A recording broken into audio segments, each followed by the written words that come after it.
When you coach a person's thinking, instead of just focusing on alternative ways to solve a problem, the creative insights that emerge accelerate a person's learning and growth. These light bulb moments open people to not only see new ways to move forward, but to do so with more confidence and often more excitement. For clients to know what else could be occurring outside of the stories they're holding on to, they need to see their narrative laid out in front of them like a picture book they can study. As they describe to you what they see, your summaries of what they share and your questions that stem from your curiosity supports a generative conversation that leads to new insights. Holding the story outside of their heads activates the creative process. You receive and share back what they express with as little interpretation as possible. You may summarize key elements and offer a word you think encapsulates what they think is holding them back. But you offer these statements and words for their review. You may be wrong, but even declining your offer because it's not correct will help them look more deeply into their thoughts. The discoveries they make are called breakthroughs because the process of reflecting their experience and then tactfully questioning their thinking breaks down the fears, doubts, and resentments that are holding their stories in place. This process stimulates their brain activity instead of pacifying it with advice. You broaden their capacity to think and then to act more confidently at that moment and in the future.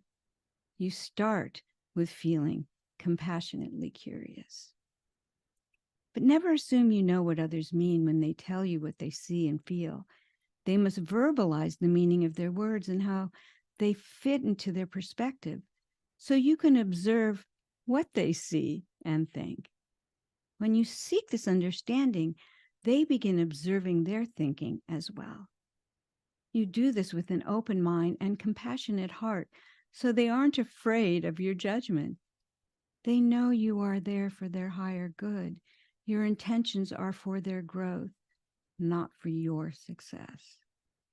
Compassion is the energy they feel from you when you respect, care for, and enjoy the amazing human you have the honor of coaching.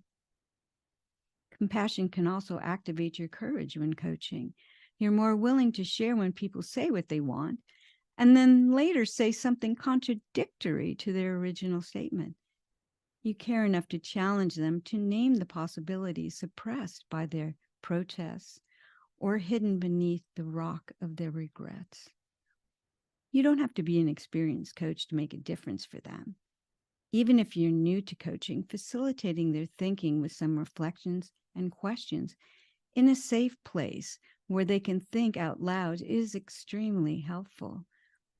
They can observe and analyze their thinking in a way they can't do for themselves if you use compassionate curiosity to share what you notice and ask clarifying questions that encourage mental examination. In other words, don't try too hard to be a good coach. Don't think about what you're going to say before you say it. If people don't understand your question or hesitate as they try to fit your statement into their perspective, just ask if you can rephrase what you said. It often comes out better the second time around, especially if you remember to use their phrases in your reflections and their words in your questions.